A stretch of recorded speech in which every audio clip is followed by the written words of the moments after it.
45%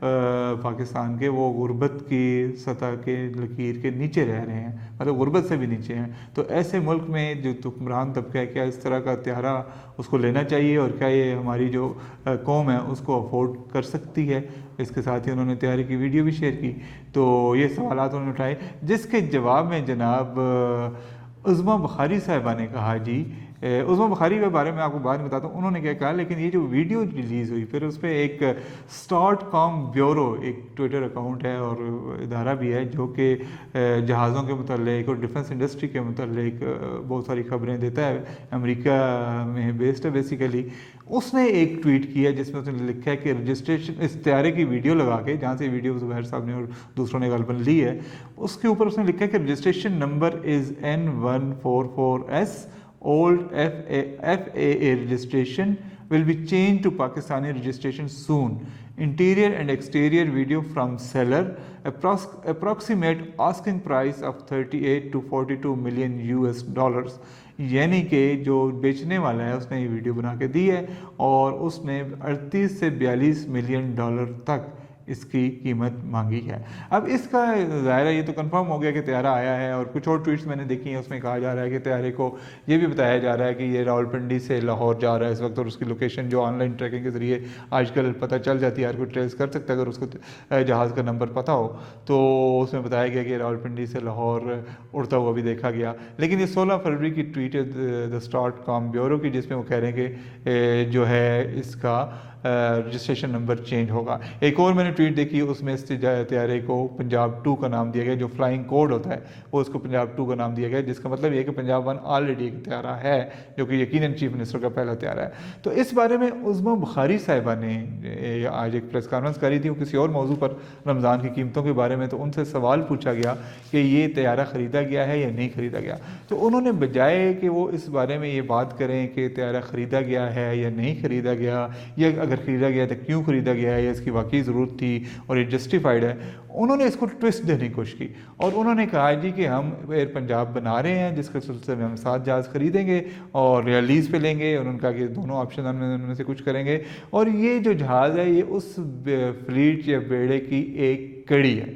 اب جس نے جہاز کی ویڈیو دیکھی ہے وہ صاف بتا سکتا ہے کہ بھائی یہ جہاز پیسنجر پلین نہیں ہے جو اگر پنجاب ایئر لائن بن رہی ہے تو اس میں استعمال ہوگا. یہ انتہائی VVIP قسم کا جہاز ہے اور اس میں چند لوگ ہی بیٹھ سکتے ہیں، زیادہ لوگ نہیں بیٹھ سکتے، اور وہ کسی اعلیٰ حکام یا کسی ہائی گورنمنٹ آفیشیل یا کسی پرائیویٹ جس کے پاس اتنے پیسے ہوں وہ جہاز خرید سکے تو وہی اپنے مقصد کے لیے استعمال کر سکتا ہے. اس کو پیسنجر پلین نہیں بنایا جا سکتا. اور ہاں یہ ہو سکتا ہے کہ کوئی اپنے پیسوں سے خرید کو اس کو بطور چارٹرڈ پلین دے اور اس کے پھر بہت زیادہ لاکھوں کروڑوں روپے اس کا کرایہ حاصل کرے تو وہ ایک پاسبل ہے. لیکن جب اگر پنجاب نے کمرشل ایئر لائن بنانی ہے تو اس میں تو یہ طیارہ بالکل بھی آتا ہی نہیں، سوٹ ہی نہیں کرتا. ایون ایئر لائن کے سربراہ کو یہ طیارہ نہیں رکھنا چاہیے. یہ chief minister, prime minister level کی ہی باتیں ہیں، وہی لوگ کر سکتے ہیں. تو یہ جناب بڑا چل رہی ہیں چیزیں. اور مریم نواز صاحبہ کی حکومت جو ہے وہ اس وقت جو جتنی ان کی تعریفیں ہو رہی تھیں پچھلے دنوں بسنت کی آرگنائز کرنے میں اور دوسری اسکیموں کے سلسلے میں، اس طیارے کے چکر میں اس بسنت کے فوراً بعد انہوں نے ایک اور قدم اٹھایا کہ انہوں نے اپنے بینوئی کو جناب اپنا مشیر لگا دیا AI اور علی ڈار صاحب کو، اور اب انہوں نے طیارہ خرید لیا. طیارے کی خبریں آ گئیں تو وہ مسلسل منفی قسم کی خبروں کی زد میں ہے. مریم نواز ہو رہی ہے، ان کے امیج کے لیے کوئی اچھا نہیں ہے، اور اوپر سے ان کے ترجمان ایسے ہیں کہ وہ معاملے کو سلجھانے کے بجائے الٹا الجھا دیتے ہیں جس سے مزید تنقید ہوتی ہے. تو اس بارے میں اگر انہوں نے یہ جہاز خریدا ہے تو انہیں بتانا چاہیے واضح طور پہ کہ انہوں نے کیوں خریدا ہے، کہ ان کو اس کی کیا ضرورت تھی، اور اگر کچھ اور مقصد ہے یا نہیں خریدا تو تردید کر دیں، اگر کوئی اور ہے تو وہ کھل کے اس پہ بات کریں. ادروائز یہ بڑا ان کے اس جو دور ہے وزارت عظمیٰ کا اس کے پہ یہ بہت بڑا سوالیہ نشان ہے. اب ہم آتے ہیں پنجاب سے نکل کر صوبہ خیبر پختونخوا کی طرف کہ وہاں کیا ہو رہا ہے. وہاں بھی کوئی بہت زیادہ کوئی ایسی چیزیں نہیں چل رہی کہ ہم کچھ اس پہ مثبت باتیں کر سکیں. کل جناب سہیل آفریدی صاحب نے ایک عمران خان رہائی فورس بنانے کا اعلان کیا ہے جی کہ میں عمران خان رہائی فورس بناؤں گا جو کہ عمران خان کو رہا کروائے گی. یہ اعلان انہوں نے اس موقع پر کیا جو گزشتہ 5 روز سے انہوں نے دھرنے دیے ہوئے تھے خیبر پختونخوا ہاؤس میں اور پارلیمنٹ میں. ان کے ختم کرنے کے اعلان کے ساتھ ہی انہوں نے کہا جی کہ یہ اب میں رہائی فورس بنا رہا ہوں جو کہ عمران خان کے ان احکامات کے تناظر میں بنا رہا ہوں جو انہوں نے مجھے اسٹریٹ موومنٹ شروع کرنے کے بارے میں دیے تھے، اور یہ اس کا ایک حصہ ہے. اور اب رہائی فورس میں بنا کے کہ گلی گلی محلے محلے میں جناب ایک عمران خان کے ایسے سپاہی کھڑے کروں گا جو ان کی رہائی کے لیے اقدامات کریں گے۔ انہوں نے کہا جی کہ یہ اس کا باقاعدہ حلف ہوگا عید کے بعد، اور اس کا کوئی بھی جو ہے رکن بن سکتا ہے شہری، اور اس میں پاکستان تحریک انصاف، انصاف اسٹوڈنٹس فیڈریشن اور تحریک انصاف کے وومن ونگ کے تمام جو اراکین ہیں وہ اس میں شامل ہوں گے۔ اب سوال یہ پیدا ہوتا ہے کہ یہ جو ہے عمران خان رہائی فورس جس کی باقاعدہ رکنیت دی جائے گی اور اس کا حلف بھی لیا جائے گا، اور شفیع جان صاحب کہہ رہے ہیں جی کہ اس کا کوئی سیاسی ونگ نہیں ہے اور عمران خان کی رہائی کے بعد یہ فورس ختم کر دی جائے گی، تو یہ فورس کرے گی کیا؟ مطلب کیسے رہائی کوائے گی عمران خان کو؟ کیا وہ یہ وکیل بھی نہیں کروا سکے؟ اتنے کیسز ہیں کہ وہ لڑکا ہے کچھ نہیں کر سکے، پارٹی مذاکرات کے ذریعے نہیں کروا سکے، کیونکہ دوسری طرف کا یہ کہنا ہے کہ یہ سنجیدہ نہیں ہے مذاکرات میں، اور عمران خان کی رہائی میں بھی یہ لوگ سنجیدہ نہیں ہیں۔ تو یہ فورس کیا کرے گی؟ کہ فورس گلی میں کھڑی ہو کر نعرے لگائے گی یا سڑکیں بند کرے گی جس طرح پچھلے ہفتے انہوں نے کی ہیں، اور پھر پشاور ہائی کورٹ کے حکم پر انہیں وہ سڑکیں کھولنا پڑی ہیں؟ کیا وہ کرے گی؟ یا گلی میں بینر لے کے کھڑی ہوگی؟ یا جو اعلیٰ حکومت ہے، وفاقی حکومت، اس کے نمائندوں کے سامنے یہ ان کے جا کے رستے روکے کرے گی کیا؟ یہ ابھی تک کچھ واضح نہیں ہے، کسی کو کچھ نہیں پتا۔ تو انہوں نے کہہ دیا جی کہ رہائی فورس بنے گی، اب اس کا حلف ہوگا، اور حلف کے بعد یہ ٹوٹل ایک آئی واش لگ رہا ہے، ٹوٹل ایک آئی واش ہے جو اپنے کارکنوں کو دھوکہ دے رہے ہیں یہ، اور نہ صرف کارکنوں کو دھوکہ دے رہے ہیں بلکہ عمران خان کو بھی دھوکہ دے رہے ہیں۔ تو یہ اب اس کا کوئی سمجھ نہیں آ رہی، کوئی سر پیر نہیں ہے، کوئی کچھ نہیں ہے، بس رمضان اس چکر میں گزاریں گے، پھر ایک تقریب منعقد کریں گے، وہاں حلف ہوگا، پھر کچھ لڑکوں کو کھڑا کر دیں گے گلیوں میں، وہ بھی کے پی کی گلیوں میں، کیونکہ پنجاب میں تو ابھی تک ان کا کچھ وہ ہوا نہیں اور نہیں کسی اور صوبے میں، تو پھر یہ رہائی فورس بنے گی۔ سنجیدہ قدم جو اٹھانا ہے وہ اٹھانا نہیں ہے، جو حکومت کی طرف سے کوئی ایک جو چیزیں کی جاتی ہیں یا اسٹیبلشمنٹ کی طرف سے کچھ رستے کھولنے کی طرف پیش رفت ہوتی ہے، وہاں اگر رسپانس کوئی ایسا دیا جائے، یا عمران خان کو مائلڈ کرنے کے بارے میں یا رہائی کے بارے میں کچھ ایسی بات کی جائے، کیونکہ وہی ایک آپشن ہے۔ اب نہ تو ان کو کورٹ کیسے سے یہ رہا کروا پا رہے ہیں، نہ اسٹریٹ موومنٹ کے ساتھ انہوں نے کئی مواقع ضائع کر دیے، تو یہ اب بس وہ کہتے ہیں نا کہ اندھیرے میں کھیل رہے ہیں۔ تو دیکھتے ہیں یہ کیا کرتے ہیں عید کے بعد۔ فی الحال تو ان کا بس مذاق ہی ہے کہ میرے نزدیک تو اس سے زیادہ کچھ نہیں ہے، اور اپنے جو کارکنان ہیں ان کو ایک دفعہ پھر انتہائی بیوقوف بنانے کی ایک کوشش ہے، اور اس پہ میرا خیال ہے ویسے تحریک انصاف کے لوگوں کو بھی، خاص کر نوجوانوں کو بھی کویسچن کرنا چاہیے اپنی موجودہ لیڈرشپ کو کہ وہ کر کیا رہے ہیں اور وہ سنجیدہ قدم کیوں نہیں اٹھاتے، اور ایسے نوجوانوں کو اپنے اندر کچھ چیز پیدا کر کے اور خود سامنے آ کے ایک منظم طریقے سے اگر وہ کام انہوں نے کوئی کرنا ہے تو کریں، ادروائز یہ جو لیڈرشپ ہے یہ ان کا کچھ نہیں کرے گی۔ بل یہ میری ذاتی رائے ہے، میں نے ایسے کہہ دیا، یہ تحریک انصاف کا اندرونی معاملہ ہے، وہ کیا کرتے ہیں کیسے کرتے ہیں، لیکن یہ فورس کچھ کرنے میں میرا نہیں خیال ہے کچھ یہ کر سکے گی، یہ ایسے ہی ہے ایک آئی واشی میں تو اس کو کہوں گا۔ اب آپ کو لے چلتے ہیں جناب تیسری خبر کے بارے میں، جو کہ جو ایک معروف وکیل ہیں کرنل ریٹائرڈ انعام الرحیم صاحب کا، ہم نے ان کو پچھلے دنوں انٹرویو بھی کیا تھا، بہت زبردست انہوں نے باتیں بتائی تھی ہمیں، بہت اندر کی باتیں بتائی تھیں۔ انہوں نے ایک پٹیشن دائر کی ہے اسلام آباد ہائی کورٹ میں، جس میں انہوں نے کہا ہے جی کہ 2 دسمبر 2025 کو اسلام آباد میں ایک جو جان لیوا ٹریفک حادثے میں ملوث جج کے بیٹے کو فراہم کی گئی معافی جو تھی وہ بیرونی دباؤ اور سرکاری اداروں کی بے عملی کا نتیجہ تھی۔ انہوں نے اپنی اس جو پٹیشن انہوں نے دائر کی ہے اور اس میں انہوں نے عدالت سے استدعا کی ہے کہ وزارت داخلہ، آئی جی اسلام آباد، وزارت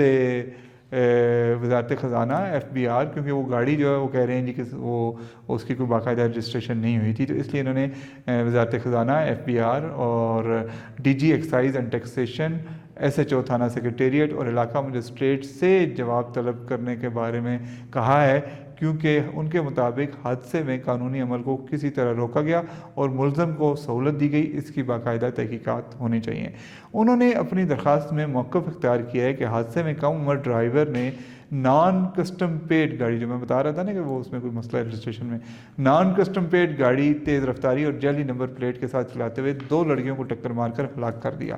تو اس کے بعد متاثرین کو فوری طبی امداد فراہم نہیں کی گئی اور ایف آئی آر درج ہونے کے باوجود ملزم کو مشکوک انداز میں ضمانت اور نامکمل راضی نامہ حاصل کیا گیا۔ کرنل انعام صاحب نے جناب اپنی پٹیشن میں کہا ہے کہ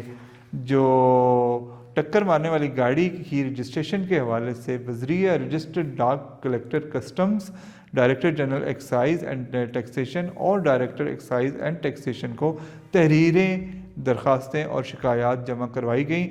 لیکن اس